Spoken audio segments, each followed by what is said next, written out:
Hello my friends and welcome back. Thank you very much for being with me again today. Well, Zaporizhzhya Nuclear Power Plant is Russia. Putin decided to take over, not himself, but he appointed someone instead of the chief of the Zaporizhzhya Nuclear Power Plant. If you remember, over the weekend, this person, the chief of the nuclear power plant, a Ukrainian, was spoke to by some Russians and abducted for about 2 or 3 days, then released, and he said, I'm not going to return home. Then he quit the job. According to IAEA, he doesn't want to go back, and Russia took over the power plant, nuclear power plant of Zaporizhzhya, with a little decree, it seems like. So I have 3 articles actually, one from Reuters talking about Putin, who asserts control over Ukraine nuclear power plant, and Kiev disagrees. This is October 5, 2022.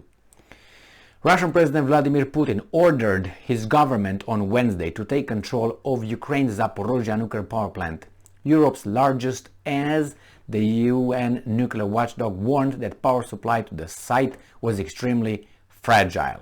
Don't worry, they know how to handle this kind of things. They build them too, so they're not like coming from, I don't know, woods somewhere. However, the boss of Ukraine's state energy agency announced he was taking over the plant, which has become a focus of international concern due to the possibility of nuclear disaster after shelling in the area, for which Moscow and Kiev have blamed each other. Russia captured the Zaporizhzhya nuclear power plant in March, shortly after invading Ukraine, but Ukrainian staff have continued to operate it. The Zaporizhzhya nuclear power plant is now on the territory of the Russian Federation and accordingly should be operated under the supervision of our relevant agencies. End quote. RIA News Agency quoted Deputy Foreign Minister Sergei Vershinin as saying, Putin later signed a decree that designated the Zaporizhzhya nuclear power plant federal property. End quote. Russia's nuclear power operator Rosenergoatom said it would conduct an assessment of how to repair damage to the plant's infrastructure and would transfer all the existing Ukrainian employees to a new Russian-owned organization. I'm quoting, the new operating organization is designated to ensure the safe operation of the nuclear power plant and the professional activity of the existing plant personnel, it said in a statement. Ukraine says it is taking control. Meanwhile, the head of the Ukraine State Nuclear Energy Company said he was taking charge of the Zaporizhzhya nuclear power plant, and he urged workers there not to sign any documents with its Russian occupiers. All further decisions regarding the operation of the station will be made directly at the central office of Energoatom, Petro Kotin said in a video address posted on Telegram messaging app. Now, who's got what? We will continue to work under the Ukrainian law, within the Ukrainian energy system, within Energoatom, Kotin said. His comments followed the brief detention by Russian forces last weekend of the Zaporizhzhya nuclear power plant Ukraine director, Ihor Murashev.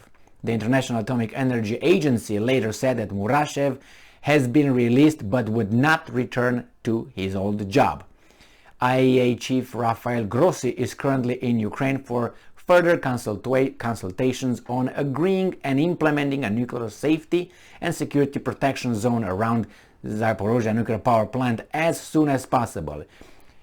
On Wednesday, Grossi reiterated his concern about the power plant supply.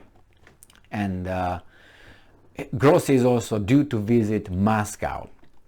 Well, before Russia's invasion, the plant produced about 1/5 of Ukraine's electricity and nearly half of energy generated by the country's nuclear power facilities.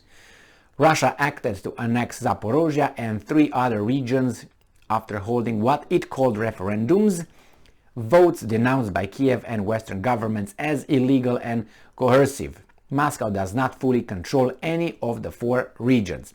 All right, that's what it is with these guys.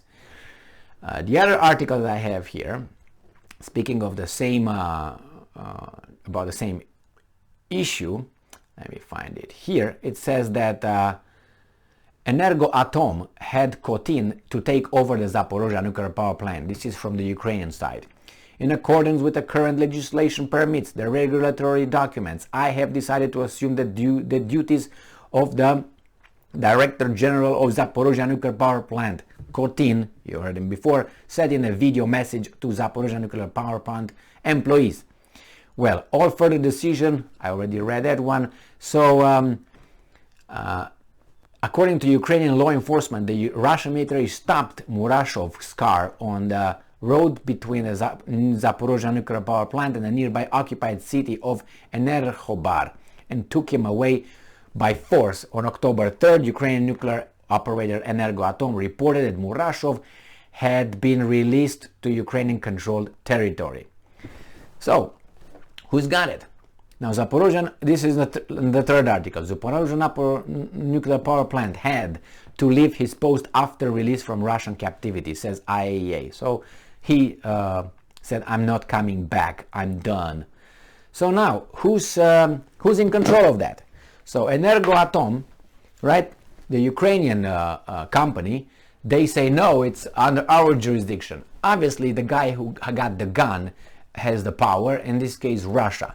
Russia said that this is going to fall under Russian federal law and jurisdiction, which means that these guys, Energoatom, could be wiped out in a second if they think that they are in control, including Grossi, the UN guy who these guys are still listening to halfway. Let's put it this way. When Rossi is going to start talking BS, then I guarantee you the Russians will say, okay, bye-bye, never see you again, thank you very much. Until he steps on the wrong side of the road or the neighborhood, then he's going to be okay. So he has to keep a balance. So now Rosenergoatom is the Russian company who's doing an assessment. Now the other one, Energoatom, which is the Ukrainian, they think that they're going to take charge. Little by little, you're going to be pushed aside and another personnel is going to come in, or the employees will have to sign new employment papers, if you know what I mean, applications and all that, if they want to keep their jobs. Otherwise, they will be let go, I guarantee you that, and the Russians will bring their stuff over there. This is it. Well, it took some time to get to this point. Ihor Meshedev, or whatever his name is, the former chief, was convinced that it's better to beat it and get out, and from there other people will take over. This is under occupation, you're stronger, you get it. Needless to say, the same thing happened in Iraq when the Americans invaded, and NATO defensive alliance, my bad. And the same thing, you know, they put whomever they wanted in someone who is going to cooperate with them, if you know what I mean, collaborate. And that was not the old regime. So, done with that, Zaporizhzhya. See what's next. Thank you very much for being with me again today. Stay strong, stay smart, look for the truth, and be just.